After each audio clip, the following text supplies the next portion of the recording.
আছে সেটা হচ্ছে বিসমিল্লাহির রহমানির রহিম। ইনশাআল্লাহ বিষয় বিসমিল্লাহির রহমানির রহিমের হাকিকত। এই বছরে যেখানে যাবেন এই বান্দায় হাকির এই নতুন মুখ থেকে যে মজলিসগুলো শুনবেন দুটো বিষয়ের উপরে থাকবে, হয় বিসমিল্লাহির রহমানির রহিমের হাকিকত রহস্য কি, আর না হলে তসবিহ হযরত ফাতেমা জাহরা সালামুল্লাহ আলাইহা। তসবিহ অর্থাৎ তসবিহ দানা না, যে কালেমা বাক্যটা পড়া হয়। তবে কিছু বলার আগে আপনাদের কাছে অনুরোধ করব, মুজাফফরের আব্বা, দাদিমা, দাদু এবং শ্বশুর এবং গ্রামের সকল মুমিনাদের নামে হাদিয়া করা হবে। এই কারণে অনুরোধ 3 বার দরুদ শরীফ আলমদ সূরা কবুসুরের লাস্টে 3 বার দরুদ শরীফ পড়ে ইনশাআল্লাহ এই মাহফিলে যার নাম নেওয়া হয়েছে ইনশাআল্লাহ এর আপনাকে পৌঁছে যাবে।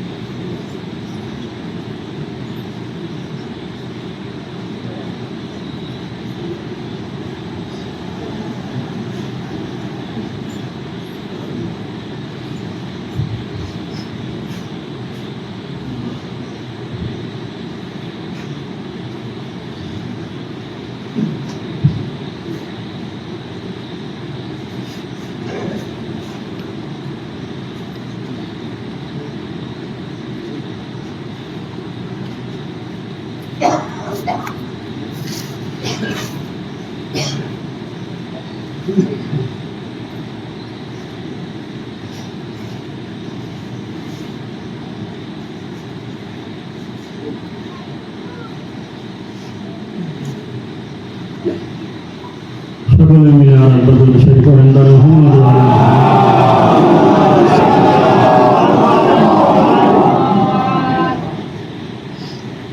খুব আল্লাহ তৌফিকে অনেকটা মূল্যবান সময় আপনারা দিয়েছেন আগের বক্তাদের, এবং সামান্য কিছু সময় ইনশাআল্লাহ আমাকে দেবেন।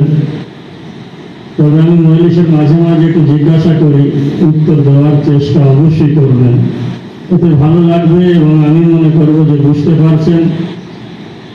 তো সর্বপ্রথম বিসমিল্লাহির রহমানির রহিম এর অনুবাদ করার কোনো প্রয়োজন নেই, খুবই ছোট্ট আয়াত এবং কায়নাতের মুখে মুখে এই আয়াতটা আছে, এবং এমন কেউ নেই যে এই বাক্যটা জানে না, কিন্তু এর হাকিকত কি সেটা কেউ জানে না।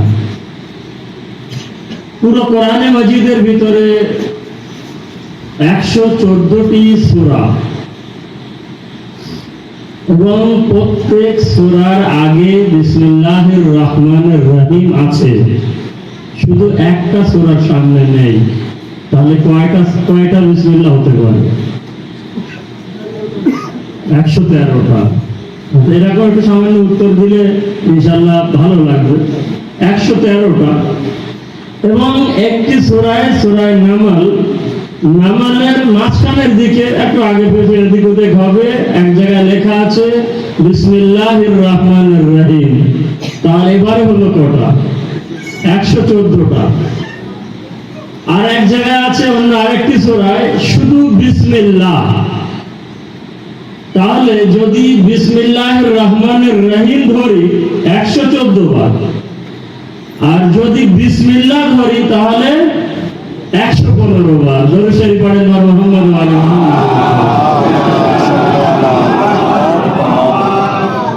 এটা হচ্ছে মর্ম, এবং এটা মুখস্থ হয়ে গেছে আপনাদের, আলহামদুলিল্লাহ। কিছু নিয়ে যাওয়ার চেষ্টা করবেন, এবং যেটা আমরা শিয়া আকীদায় ফিকহে জাফরিতে বিসমিল্লাহির রহমানির রহিম সম্পূর্ণ একটি আয়াত এবং নিজস্ব আয়াত, ব্যক্তিগত আয়াত, যেটা আল্লাহ নাজিল করেছিল, কিন্তু অপররা সেটা জানে না। বিসমিল্লাহির রহমানির রহিমকে একটাই মনে করে। এই কারণে যখন বিসমিল্লাহির রহমানির সূরা আপনি পড়বেন, পরের সূরায় যখন যাবেন বিসমিল্লাহ না পড়লেও হবে বাকি লোকের কাছে, কিন্তু আমাদের কাছে প্রত্যেকবার পড়তে হবে। এবারে বাকিরা পড়ে না, আমরা পড়ি, তার একটাই কারণ হচ্ছে এই যে বিসমিল্লাহির রহমানির রহিমের ভিতরে এমনই একটি চেহারা লুকিয়ে আছে, যদি সেটা মেনে নেয় তাহলে সেই চেহারাটা সামনে আসবে এবং তাকেও মানতে হবে। এই কারণে কিছু মানুষ এর থেকে এড়িয়ে চলে যায়। দরুদ শরীফ পড়েন না মুহাম্মদ বিসমিল্লাহির রহমানির রহিমের ভিতরে ধমকিও আছে, মহব্বতও আছে, ভালোবাসাও আছে, আদরও আছে, মেহেরবানি দয়াও আছে, অর্থাৎ সবকিছু আছে। একটা উদাহরণ, বিসমিল্লাহির রহমানির রহিমের ভিতরে ধমকি আছে। হযরতে সুলাইমান নবী যখন রানী বিলকিসকে একটা চিঠি লিখেছিল এবং সেই চিঠি পড়ার পরে হযরতে সুলাইমান নবীর কাছে রানী বিলকিস যে কাফির ছিল, সেই কাফির রানী মাথা নত করলেন এবং সুলাইমান নবীর সামনে হাজিরি দিয়েছিলেন। চিঠিতে কি ছিল সবকিছু তো আর বলা যায় না। এবং কালাত ইয়া আইয়ুহাল মালাউ ইন্নী উলকিয়া ইলাইয়া কিতাবুন কারীম, এই আমার প্রজারা, মন্ত্রীরা, এই আমার সিংহাসনের আশেপাশে যারা আছো, দেখো আমার কাছে একটা সম্মানীয় চিঠি এসেছে। কোরআনের আয়াত কিন্তু সূরা নামলের 29 নম্বর আয়াত। এবং যখন এই চিঠিটা পড়ার পরে মাথা নত করে আসলেন, এখানে একটা পয়েন্ট হচ্ছে এই যে সে এক কাফির রানী, সে হযরতে সুলাইমান আল্লাহ তাআলার দলিল, আল্লাহ তাআলার তরফ থেকে প্রমাণ, আল্লাহ তাআলার তরফ থেকে হুজ্জাত, আল্লাহর নবী একটা চিঠি দিলেন, সেই চিঠি পড়ে এতটা সম্মান দিলেন যে আল্লাহ তাআলা সেই চিঠির সম্মানের কারণে হযরতে সুলাইমান নবীর সঙ্গে বিবাহ দিয়ে দিলেন এবং মুসলমান হয়ে গিয়েছিল। মুসলমান হলো, বিবাহ দিলেন, কি শুধু বিসমিল্লাহির রহমানির রহিমের প্রকাশ পাওয়া, আভাস পাওয়া এবং যে আসার ও প্রভাব তার উপরে পড়েছিল তার কারণে, কিন্তু এই যে সম্মান দিল, মুসলমান হলো, সুলাইমান নবীর স্ত্রী হয়ে গেল। এবারে কথা হচ্ছে এক কাফেরা নারী, সে এক নবীকে সম্মান দিয়েছে, মুসলমান হয়েছে, স্ত্রী হয়ে গেল, কিন্তু আমাদের উম্মতের নবী যখন কিছু মুসলমানদের সাহাবীদের কিছু আদেশ করলো আর সেই যুগের সাহাবীরা সেই আদেশকে পালন করেনি, তাহলে ওই কাফির রানীর চেয়ে কি সাহাবীরা উত্তম হলো না ওই রানী উত্তম হলো? দরুদ শরীফ পড়েন না মুহাম্মদ ওয়া আলি মুহাম্মদ। এবারে চিঠিটা উপরে কি ছিল জানেন? সবচেয়ে উপরে ইন্নাহু মিন সুলাইমান, সুলাইমানের তরফ থেকে, ওয়া ইন্নাহু বিসমিল্লাহির রহমানির রহিম। দরুদ শরীফ আরো একবার পড়েন না মুহাম্মদ। আল্লাহ তাআলা আলাইয়া ওয়া আতুনি মুসলিমিন, এসো আমার দিকে এসো এবং মুসলমান হয়ে যাও। এখন এই ছোট্ট মজলিসে হযরতে সুলাইমান নবী কিংবা বিলকিস রানীর যে ঘটনাটা পুরো বলবো সম্ভব না, এই কারণে ইশারা করে যাচ্ছি এবং চেষ্টা করছি কিছু এমন কথা যেগুলো হয়তো খুব কম শুনেছেন। এবারে আসেন বিসমিল্লাহির রহমানির রহিম। যখন আপনি অক্ষরগুলো গুনবেন তখন দেখবেন 19টা অক্ষরেই বিসমিল্লাহির রহমানির রহিমের ভিতরে আছে। এই বিসমিল্লাহির রহমানির রহিমের প্রথম বিষয়, প্রথম পর্বটা আপনাদের কাছে দিচ্ছি। ইনশাআল্লাহ এরকম কোনো সুযোগ যদি পায় তো দ্বিতীয় তৃতীয় পর্ব ইনশাআল্লাহ কানে পৌঁছে যাবে এবং বিভিন্ন ওলামাদের কাছ থেকে ইনশাআল্লাহ শুনবেন। 19টা অক্ষর। আর জাহান্নামের দারোগা আল্লাহ বানিয়েছে 19টা। যদি বাঁচতে চান ওই দারোগাদের থেকে, তাহলে এই পৃথিবীর বুকে বিসমিল্লাহির রহমানির রহিমের অভ্যাস করে নেন, যেটা হয়তো আমরা অনেকেই জানি না, জানলেও আমরা পড়ি না। এবং একটা একটা অক্ষর মোকাবেলা করবে একটা একটা জাহান্নামের দারোগা। আর এই দারোগার যে কতটা শক্তি, সে নিজের জায়গায় থাক। আসেন আগের দিকে যায়। কায়নাতের সমস্ত হাকিকাত, সমস্ত জ্ঞান, সেই প্রথম থেকে নিয়ে শেষ পর্যন্ত যা আছে সব প্রকাশ পেয়েছে কোরআনে মজিদ থেকে। আর কোরআনে মজিদ প্রকাশ পেয়েছে ইয়াসিন থেকে। এই ইয়াসিন অর্থাৎ কে? কোরআনে মজিদের ভিতরে একটা সূরা আছে, সূরা ইয়াসিন। তো এই যে ইয়াসিন আল কোরআনিল হাকিম, এই ইয়াসিনটাকে শুনেছেন কোনদিন নাকি? ইয়াসিনটা আমাদের প্রিয় নবী মুহাম্মদ মুস্তাফা।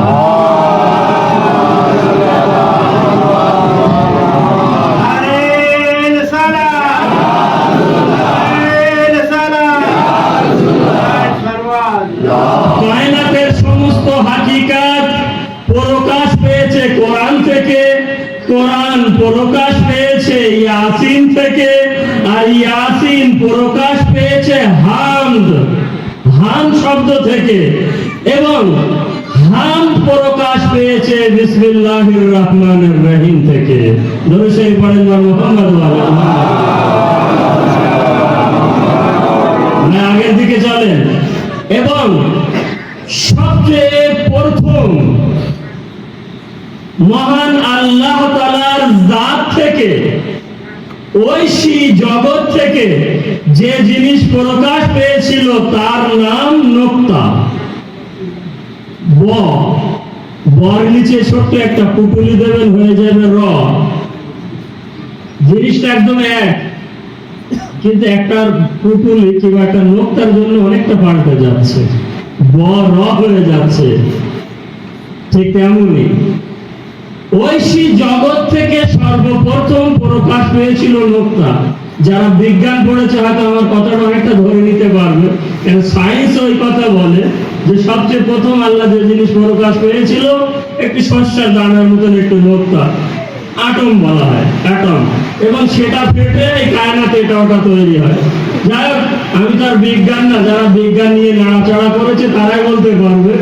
কিন্তু আমি এতটা জানি যে ঐশী জগৎ থেকে যে জিনিস সর্বপ্রথম প্রকাশ পেয়েছে একটি নোক্তা। আর এই নোক্তা বা কে জাহির করেছে, বা জাহির করেছে বিসমিল্লাহির রহমানির রহিম, বিসমিল অর্থাৎ ইসমকে জাহির করেছে। এবং ইসম জাহির করেছে আল্লাহকে। দরুদ শরীফ পড়েন মুহাম্মদ ওয়া আলি মুহাম্মদ। আলহামদুলিল্লাহ। এত সময় বলছিলাম ভাই এদিক ওদিকে ঘোরাফেরা না করে এসে বস, তো আমার কথা শুনিনি। এখন আল্লাহ এদেরকে তাড়িয়ে নিয়ে এসছে। এবারে যদি চুপচাপ একটু বসে তাহলে খুব ভালো হবে। দরুদ শরীফ পড়েন মুহাম্মদ ওয়া আলি মুহাম্মদ। এখন তাড়িয়ে যখন নিয়ে এসছে তাহলে কথাগুলো শুনে রাখো, ইনশাআল্লাহ ভালো লাগবে এবং মুখস্থ করে রাখবে। নোক্তা জাহির হয়েছে, নোক্তা বাকে জাহির করেছে, বা প্রকাশ করেছে বিসমিল্লাহির রহমানির বিসম, ইসমকে অর্থাৎ নাম, ইসমকে, ইসম আল্লাহকে প্রকাশ করেছে।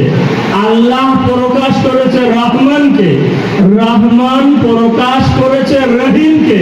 হয়ে গেল বিসমিল্লাহির রহমানির রহিম। এবং এর ব্যাখ্যা তো আর একটা মজলিসে হবে না, বারবার বলছি।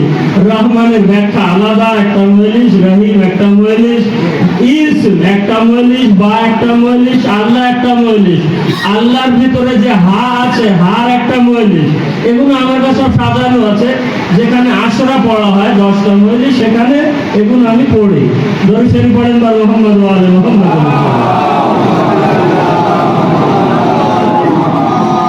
এবং বিসমিল্লাহির রহমানির করেছে হামকে। বিসমিল্লাহির রহমানির রহিম, আলহামদুলিল্লাহি রাব্বিল আলামিন। এবং বিসমিল্লাহ থেকে যেহেতু শুরু হয়েছে আলহামদু শুরু, এই কারণে বিসমিল্লাহির রহমানির রহিমকে বলা হয় ইফতিতাহ, অর্থাৎ বিসমিল্লাহ থেকে শুরু হয়েছে। এবং বিসমিল্লাহির রহমানির রহিম প্রকাশ পেয়েছে আলহাম।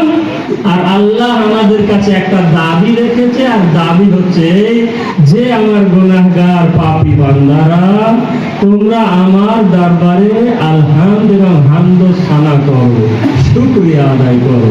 তাহলে দুটো জিনিস মূল্যবান বার হয়ে আসলো। যখন কোনো কাজ করবে বিসমিল্লাহির রহমানির রহিম পড়ো, পূর্ণ হয়ে যাবে, সম্পূর্ণ হয়ে যাবে আলহামদুলিল্লাহি রাব্বিল আলামিন পড়ো।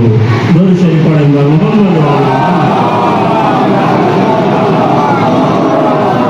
আদম, এই আদমের ভিতরে যখন রূহ দান করেছিল, তো রূহ যখন প্রবেশ করলো আদমের পুতুলের ভিতরে, তো আদম বলেছিল আলহামদুলিল্লাহ।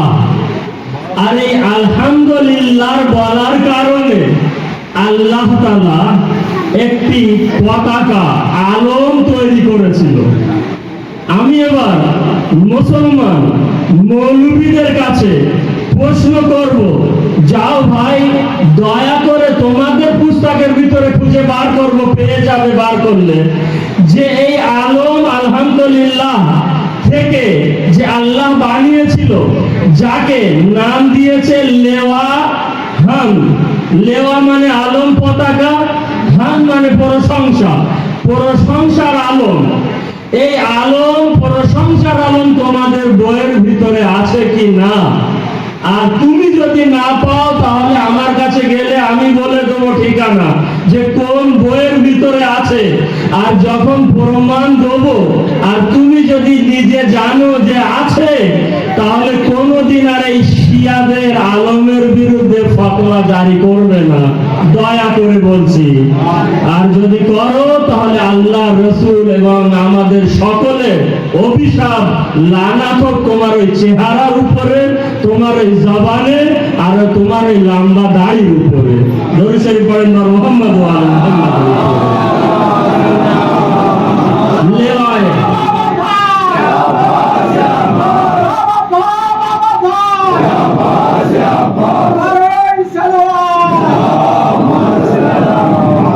এবারে ভাই লেওয়ায় হামদের প্রশংসা আমি এখানে কিন্তু করবো না, আলাদা আবার বলে দিছে।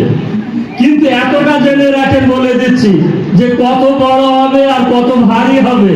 তো সর্বপ্রথম সালাম আমাদের সকলের ওই কবজির উপরে, যে কবজি ওই আলমকে হাসরের ময়দানে তুলে ধরবে।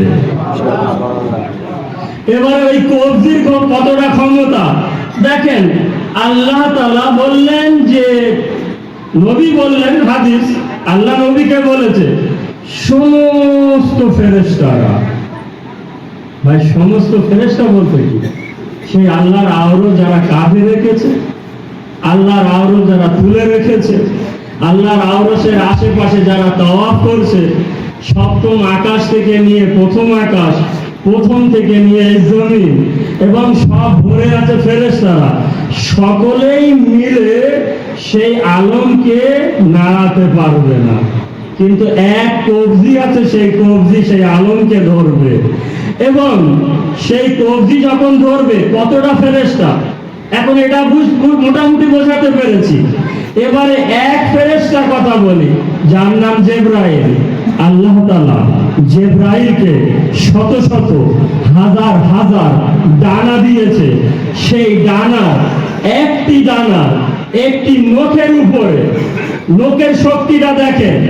যখন আল্লাহ তাআলা কওমে লূতের উপরে আযাব নাযিল করেছিল, জিবরাইলকে পাঠিয়েছিল, এবারে কওমে লূতের উপরে কি আযাব নাযিল করেছিল, কেন নাযিল করেছিল, অন্য কোনো মজলিসে ভাইদের কাছ থেকে শুনে নেবেন।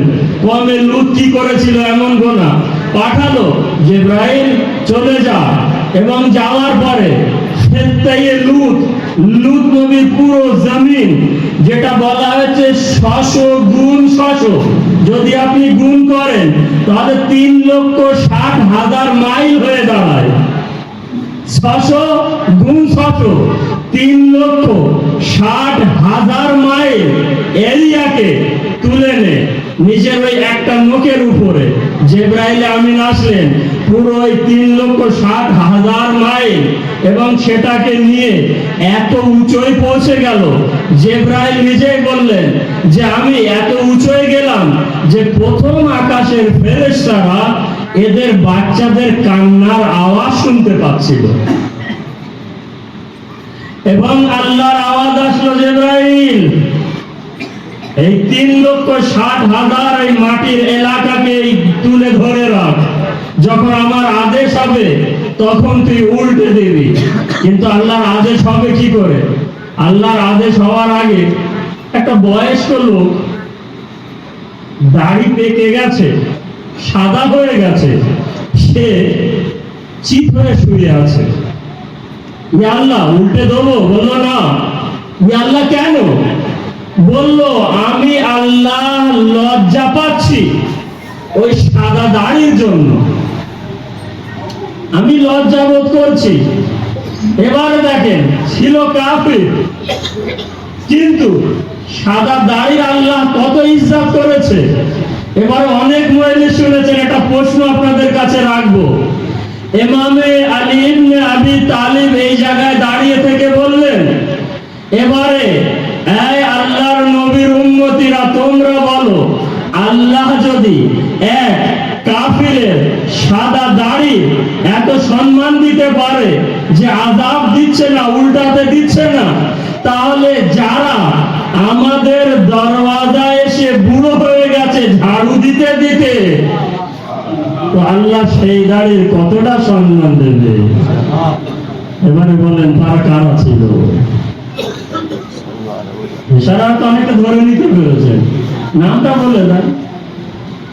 আচ্ছা, আলহামদুলিল্লাহ, হযরত সালেমান ফারসি, হযরত ফিজ্জা, যে হাবাসা থেকে এসেছিল, তাহলে এদের সম্মান কতটা হবে? ইমাম আলী ইবনে আবি তালিব জিজ্ঞাসা করলেন আপনাদেরকে।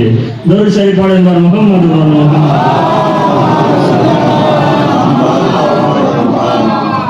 এবার আল্লাহকে বললেন যে ইয়া আল্লাহ উল্টাবো, বললেন না। এখন মনে হচ্ছে ওই কাফির বুঝতে পেরেছে, আর ও এখন জেদি হয়ে বানি ইসরাইল তো জেদি হয়ে শুয়ে আছে। এখন অনেক সময় পরে মনে হয় পিঠ ব্যথা করছিল, উপুর হয়ে শুয়েছে, দাড়ি নিচের দিকে চলে গেছে। আল্লাহ বলছে যে এবারে উল্টে দে জমিনকে। এই ছিল কওমে লূতের আযাব। তাহলে এই 3,60,000 মাইলটা ভেবেছেন আপনি, যার এরিয়া ছিল জিবরাইল আমিনের হাজার হাজার ডানার একটা মুখের উপরে রাখা। তো এই এমন শক্তি আল্লাহ তাআলা ফেরেশতাদেরকে দিয়ে রেখেছে, আর এই সমস্ত ফেরেশতারা হাসরের ময়দানে ওই আলমকে হেলাতে পারবে না। কিন্তু ওই কবজি, যে কবজিকে ইয়াদুল্লাহ বলা হয়েছে, আল্লাহর হাত, সেই আলী ইবনে আবি তালিব আলাইহিস সালাম সেই নেওয়ায় হামকে তুলে ধরবে। দরুদ শরীফ পড়েন না মুহাম্মদ।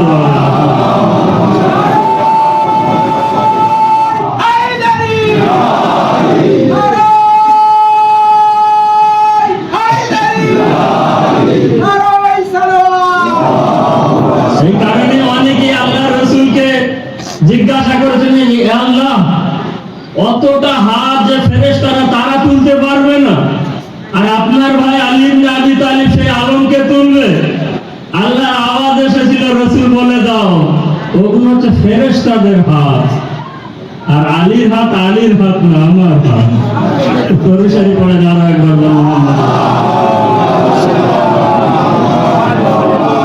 আসলে কি জানেন, এখানে একটা হাদিস যেটা আপনারা 100,000 বার শুনেছেন, আলী কোরআনের সঙ্গে, কোরআন আলীর সঙ্গে, এটাকে একটুখানি ভাবুন। আলী কোরআনের সঙ্গে, কোরআন আলীর সঙ্গে 1000 বার আমরা শুনেছি, আমরা জানি কিন্তু মানি না। কথার ভিতরে হেরফের আছে। জানি কিন্তু মানি না। কেন? সূরা ইউনূসের ভিতরে বলছেন, বাল কাযযাবু বিমা লাম ইউহিতু বিইলমিহি, যে জিনিস যার জ্ঞান তোমাদের কাছে নেই কিংবা ওদের কাছে নেই, সেটাকে এরা অস্বীকার করেছে। মানুষ এটাই করে, কিন্তু মানুষ ওই জিনিসের দুশমন হয় যে জিনিসের বিষয় জানে না, না এর কাছে থাকে না। অর্থাৎ ওর কাছে আসে, আমার কাছে নেই, হিংসা শুরু হয়। ও জানে আমি জানি না, হিংসা শুরু হয় কিংবা অমান্য করে। আর সেটাই সূরা ইউনূসের ভিতরে, ওয়ালাম্মা বিআতিহিম তা'বিলু, অথচ আমার তাবিল ও তাফসীর তাদের কাছে এসে গেছে, কিন্তু তারা অপবাদ দিয়েছে, মিথ্যা অপবাদ। দরুদ শরীফ পড়েন মুহাম্মদ ওয়া আলি মুহাম্মদ। কাযালিকা কাযযাবাল্লাযিনা মিন ক্বাবলিহিম, এরকম অবস্থা যারা আগেও ছিল তারাও করেছিল। আমার ভাবি দেখো জালিমদের ভবিষ্যৎ এবং জালিমদের পরিণাম কি হয়। এতটা ইশারা করে দিলাম এবং আগে আসে, কোরআন নাজিল হয়েছে না এখানে তৈরি হয়েছে? কোরআন নাজিল হয়েছিল। আর কোরআন যখন নাজিল হয়েছে, রাসূল হাদিস বলেছেন আলী কোরআনের সঙ্গে, কোরআন আলীর সঙ্গে। তাহলে আলীকেও নাজিল হতে হবে, এখানে সৃষ্টি হলে হবে না। ওই যে কাবা ঘরে সেগুলো জাহিরি বাবা, আলীও নাজিল হয়েছে। আজকের মজলিসে এই ভেদটা আপনাদের একটু ভাঙবো। তো কোরআনও নাজিল হয়েছে, আলীও নাজিল হয়েছে। মুসলমানদের আসলে জানি না এই নাজিল কাকে বলে। তো তারা আলী নাজিল হয়েছে বুঝবে কি করে? কোরআন নাজিল হয়েছে এটাই তারা বোঝে না, তাহলে আলী নাজিল হয়েছে কি করে বুঝবে? আসেন, আসলে এই নাজিল হওয়া দুটো ভাগ আছে। এক নুজুলে তাজাল্লি আর নুজুলে তাখাল্লি। মাওলানা সাহেব এই যে আরবি শব্দগুলো বলছেন আমরা তো বুঝতে পারছি না, তাই বোঝাবার জন্য তো এখানে এসেছি, চেষ্টা করবো বোঝাবার। এবারে দেখেন নুজুলে তাখাল্লি, নুজুলে তাখাল্লি কাকে বলে? একদম সহজ। ছাদের উপরে কৌতর বসে আছে, যে কৌতর আপনি পুষেছেন, এখন আপনি এক মুঠো গমের দানা নিয়ে মাটিতে ছড়িয়ে দিয়েছেন। এখন যখন ছড়িয়ে দিয়েছেন, কৌতরকে ডেকেছেন, কৌতর ছাদ থেকে নিচে আসলো, তাই তো? কৌতর নাজিল হয়েছে, আরবিতে কিন্তু নাজিল হওয়া বলে। নাজিল হয়েছে, অবতীর্ণ হয়েছে। এবার আপনাদের কাছে প্রশ্ন, ওই ছাদের উপরে যে কৌতর ছিল যে নাজিল হয়েছে, ছাদের উপরে আছে না খালি হয়ে গেছে? খালি হয়ে গেছে, নেই। ঠিক আছে, তাখাল্লি মানে আগের জায়গা খালি হওয়া, পরের জায়গা ভরা। বৃষ্টির পানি, ভাই আমরা শুধু দেখছি বৃষ্টির পানি এই আকাশ থেকে, আসলেই কিন্তু না। ঐশী জগৎ থেকে মানব জাতিতে আসে, মানব জাতি থেকে আল্লাহ তাআলা যে ইসরাফিলের কাছে পাঠায়, ইসরাফিলের কাছে জিবরাইল, জিবরাইল এভাবে আসতে থাকে, শেষমেশ নাজিল হয়। এবারে যে ঐশী জগৎ থেকে যে পানি নাজিল হয়েছে, যে পানিটা, ওই পানি কি ওখানে আছে না নাজিল হয়ে গেছে? নাজিল হয়ে গেছে, আগের জায়গায় নেই। এই দুটো উদাহরণ, এই দুটো উদাহরণ থেকে বোঝাতে পেরেছি নুজুলে তাখাল্লি মানে খালি হওয়া কাকে বলে। আর একটা আছে নুজুলে তাজাল্লি, প্রকাশ পাওয়া।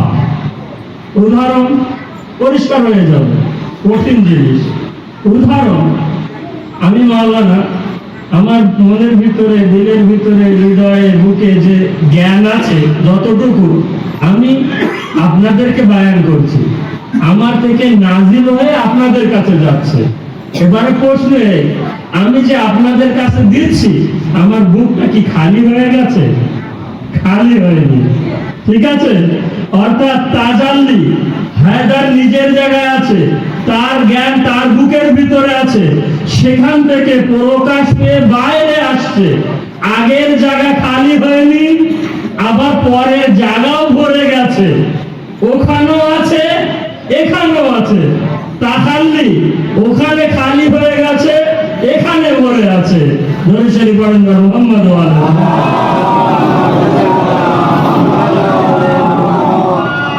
বাস এই জিনিসটাই কোরআনে মজিদের ভিতরে আগে জেনে নেন, তারপরে আলীর দিকে যাবেন।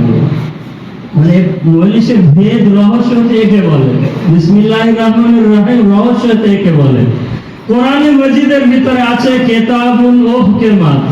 এই যে কিতাব মানে কোরআন, খুব শক্তিশালী কিতাব, আয়াত ও যার আয়াত, সুম্মা ফুসসিলাত, তারপরে তাকে তাফসীর করেছে, বর্ণনা হয়েছে, পাঠানো হয়েছে, মিন লাদুন, আল্লাহর কাছ থেকে এসেছে, হাকিমিন খাবির, হাকিম খাবির শব্দ আরবি এখানে লাদুন।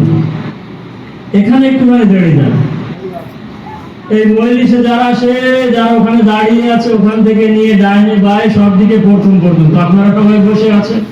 মজলিস থেকে বাড়ি যাবার পরে যদি বলেন যে আমি হায়দার মাওলানাকে নিকট থেকে দেখেছি,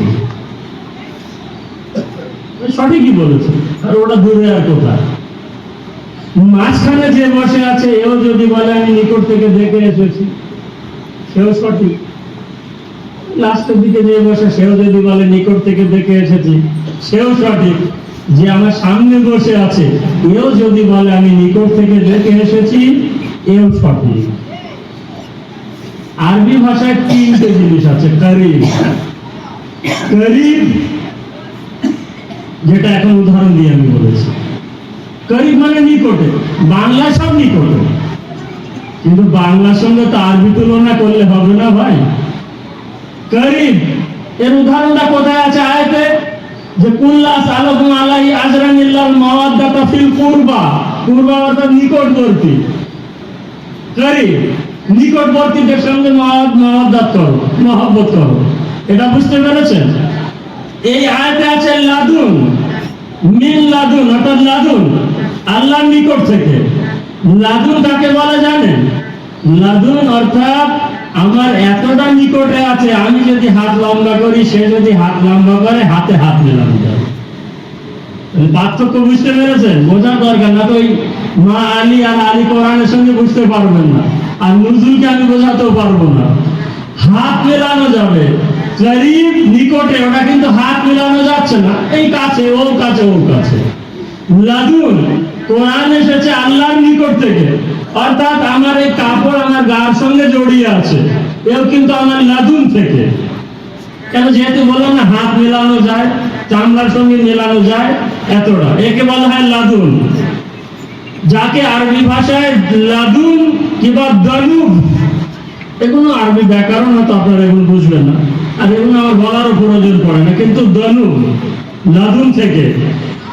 তো পয়গম্বরে ইসলাম যখন মেরাজে গিয়েছিলেন, আয়াতে বলছে সুম্মা দানা ফাদাতাল্লাহ, অর্থাৎ আমার রাসূল এত নিকটে, এত নিকটে, এত নিকটে এসেছে আল্লাহর নিকটে, যে আল্লাহ থেকে হাত মেলানো যায়, এতটা আল্লাহর নিকটে পৌঁছে গেছে কোরআনের আয়াত। তাহলে এই দুটো শব্দ কিন্তু আপনাদের বললাম। দরুদ শরীফ পড়েন মুহাম্মদ ওয়া আলা মুহাম্মদ। এবারে আসেন এই জাহির আর বাতিন, এবারে আসেন। করিব হাত মেলানো যাবে না, এতটা নিকটে। লাদুন আমার জাহির পর্যন্ত, যেটা আমার গায়ে আছে, হাত মেলানো যাবে, জাহির। আর একটা আছে বাতিন, যেমন আমার জ্ঞানের উদাহরণ দিয়ে আমি বলেছি, বাতিন। এই বাতিন আর জাহির, প্রত্যেক জিনিসের জাহির বাতিন আছে। যদি আমার ভিতর থেকে যেটা আমার বার হয়েছে, এতক্ষণ কিন্তু উপর পর্যন্ত ছিল, এবারে ভিতরে চলে যান, যে জ্ঞানটা আমি দিয়েছি সেটা আমার হাত পা চোখ থেকে না, আমার ভিতর থেকে, অন্তর থেকে। এবারে এই অন্তর থেকে যেটা আরবি ভাষায় বলা হয়েছে এন্দা, আয়াত পড়ে যখন এই মক্কাবাসীরা কাফিরা বলেছিল হে রাসূল আপনি আল্লাহর রাসূল, অস্বীকার করলো। যখন অস্বীকার করলো, তখন আল্লাহ বলল আমার হাবিব তুমি বলে দাও, কুল কাফা বিল্লাহি শাহিদা, বলে দাও আল্লাহ আমার জন্য যথেষ্ট, আর ওই ব্যক্তি যথেষ্ট আমরা তোমাদের মাঝখানে যার কাছে পুরো কোরআনের শিক্ষা আছে। তাহলে এন্দা করিম, লাদুন, যেটা আগে বলছিলাম এন্দা, এন্দা অর্থাৎ ভিতর থেকে, যার কাছে পুরো কোরআনের জ্ঞান আছে। আরেকটা আয়াত শুনেন, ওয়াল্লাহু, আল্লাহর জন্য, মান ফিস সামাওয়াতি ওয়াল আরদ, অর্থাৎ আকাশের মালিক আল্লাহ, জমিনের মালিক আল্লাহ, আর একটা জিনিসের মালিক ওমান ইনদাহু, এবং যে তার নিকট থেকে, তার মালিকও আল্লাহ। ইমামে জাফর সাদিক আলাইহিস সালাতু ওয়াস সালাম জিজ্ঞাসা করলেন মুফাজ্জিলকে, সাহাবীকে, হে মুফাজ্জিল, জানো আয়াতে কয়টা লোকের কথা বললো? বলল মাওলা 3টে লোক, আমি যতটা বুঝতে পারছি। তো আপনি বলুন কটা? বলল 3টে, আকাশে, জমিনে, এবং যেটা ওর কাছে আছে। ইমামে জাফর সাদিক বললেন, মুফাজ্জিল এবারে বল, যে ব্যক্তি তার নিকট থেকে, এন্দা, তার নিকট থেকে, সে কে? মুফাজ্জিল বললেন, মাওলা আমি যদি জানতাম সে কে, তাহলে আমি ইমামে জাফর সাদিক হয়ে যেতাম না? দরুদ শরীফ পড়েন না মুহাম্মদ ওয়া আলা মুহাম্মদ।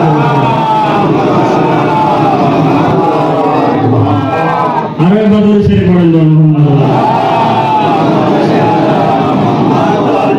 ঘাবড়াবেন না, যতটা সময় দিয়েছি ইনশাআল্লাহ তার ভিতরে, কিন্তু শেষে এসে গেছে। এবারে আসেন, যখন বললেন তো আমি ইমামে জাফর সাদিক হয়ে যেতাম না যদি আমি জানতাম, তা আপনি বলেন তার কাছে যে আছে, অর্থাৎ ওই ভিতর থেকে, কিন্তু জাহির বাতিন বুঝে গেছে, তার কাছ থেকে যে আছে সে কে?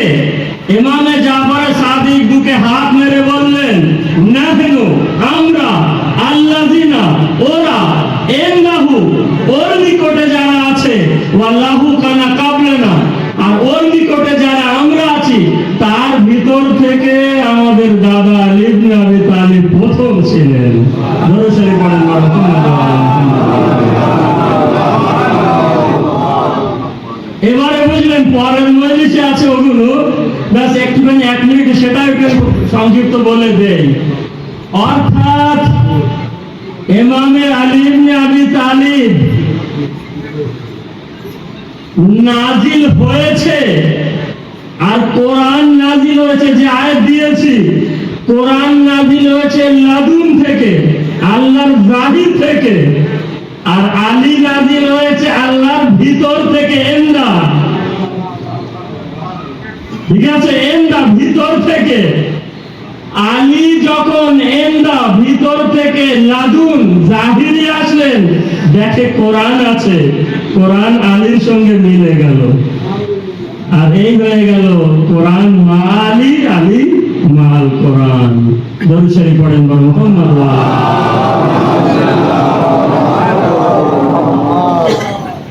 যাক, আলহামদুলিল্লাহ যথেষ্ট সময় নিয়েছি, আর যথেষ্ট মানে না যে 1 ঘন্টার উপরে 50 মিনিট টাইম দিয়েছিল, তার ভিতরে আছি। শুধু 2-4টে মিনিট আপনাদের কষ্ট দেবো, আমিও কষ্ট করব, কেননা আমাদের মজলিস ওই সময় সম্পূর্ণ হয় যখন আমাদের মন কেঁদে ওঠে। আর যেহেতু 25শে মুহররমের রাত আজ, জঙ্গলপুরে যারা ছিলেন শুনেছিলেন ইমামের সাজ্জাদের মাসায়েল, সত্যি সেগুলো যদি মনে পড়ে মনে কেঁদে। আমার আল্লাহ আপনাদের সামনে আমার পাশে শুয়ে আছে, যে আল্লাহ সবার মজলিসে আছে, আর সে আজ না এসে শুয়ে আছে। তো আপনি কি ভাবছেন তার জন্য কেউ আসেনি? শাম থেকে তার ফুপু আম্মা এসে গেছে, তার ছোট্ট বোন হযরত সাকিনা এসে গেছে। আর রেওয়ায়েতে যতটা আমি জানি, রেওয়ায়েতে পাওয়া যায় সাকিনা মাসায়েব শুনতে আসে না,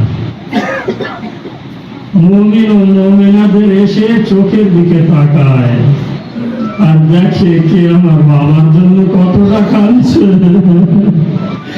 কে আমার ভাইয়ের জন্য কতটা কাঁদছে এটা দেখে। তাহলে ওই পিছনে যারা রাস্তায় কষ্ট করে বসে আছেন, ভিতরে যারা আছেন, কেন এবারে দু ফোঁটা চোখের পানি ফেলে সখিনার মনকে একটু সান্ত্বনা দেবেন না? যাই হোক, আমার বলার, আমার দুটো বাক্য বলার, সেটা আমি বলবো। সান্ত্বনা দেওয়ার না দেওয়ার ব্যাখ্যা আপনাদের কাছে, এবং কিভাবে দেবে না দেবে ভঙ্গি ভঙ্গি সব আপনাদের কাছে। আমি শুধু কয়েকটি বাক্য আমার প্রিয় ইমামে সাজ্জাদের বয়ান করব, যে বয়ান মুসিবত আপনারা শুনেছেন, আগেও শুনেছেন, ওরা আমাদের কাছ থেকে শুনেছেন, আমার ভাই পারোর কাছ থেকেও শুনেছেন। ব্যাস আমি দুটো চারটে ভাই মাসায় তো আর সৃষ্টি করা যায় না, যা আছে সেটাই। ইবনে মানজারে মাদাইনি যখন ইমামে সাজ্জাদের কাছে গিয়েছিলেন, মাওলা কিছু মুসিবতের কথা বলুন, আমি শুনবো, আমি আপনাদের শিয়াদের কাছে পৌঁছে দেবো। মাওলা যখন বললেন ইবনে মানজার, যেহেতু আমার শিয়াদের কথা বলেছিস, আমি আমার কিছু দুঃখের কথা বলি। ইমামে সাজ্জাদ বললেন, ইবনে মানজারে মাদাইনি, একটা দুঃখ তো এত, যেটা আমার বোনের সঙ্গে হয়েছিল। বললেন, মাওলা কি? বললো, আমার বোন আমার কাছে কয়েকটা আবদার রেখেছিল। কোন বোন? সকিনা, 3.5, 4, 4.5 এরকম বয়স। আমার কাছে কয়েকটা আবদার রেখেছিল, একটা আবদার আপনাদের সামনে বলবো। আর সেই একটা আবদার কি জানেন মাওলা? সেই আবদারটা কি ছিল? সাজ্জাদ বললেন যে, ইবনে মানজারে মাদাইনি, শোন, আবদার ছিল, যখন শামের বাজারে আমাদেরকে নিয়ে যাওয়া হলো, এত ভিড় ছিল, আমি যেতে পারছিলাম না। তখন সিংহে মালুম চাবুক নিয়ে আমাকে আঘাত করতে করতে নিয়ে যাচ্ছে, এবং আমি ওই মাথায় পড়েছিলাম, জঙ্গলপুরি পড়ে যাচ্ছিল চেহারা থেকে, কেন হাত বাঁধা ছিল। এবং যখন আমি উঠতাম, হাঁটুর বল দিয়ে উঠতাম, তো আমার বোন আমার গায়ে যে চাবুক মারছিল, সহ্য করতে না পেরে আস্তে আস্তে গুটি গুটি পায়ে হেঁটে এসে বলেছিলেন, এসে আমার ভাইকে আর মারিস না, আমার ভাইয়ের চামড়া সব উঠে গেছে। মাশাআল্লাহ, এভাবে সান্ত্বনা দিতে হয়, আমার ভাইয়ের চামড়া সব উঠে গেছে, আর মারিস না। ব্যাস এই কথা যখন বললেন, এই শুনলে বলুন ভাই,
পড়ছে। একবার কাঁদতে কাঁদতে মাওলা বলেছিল বাকে, যখন আমার হাতে হাত করে পায়ে বেড়ি দিয়ে নিয়ে যাচ্ছিল, আমার পায়ে ঠোলা পড়েছিল, আমার পায়ে কাটা ফুটেছিল। আর যখন আমাদেরকে কোনো জায়গায় রাখা হতো, তখন দুজন আমার কাছে আসতো। আমার ছোট্ট বোন সাকিনা এসে আমার উপরে ওই হাত বাঁধা, ভাই আমার দিকে ফেরেন একবার, একবার ওই বাঁধা হাত দিয়ে এভাবে আমার মাথার উপরে ছায়া করতো।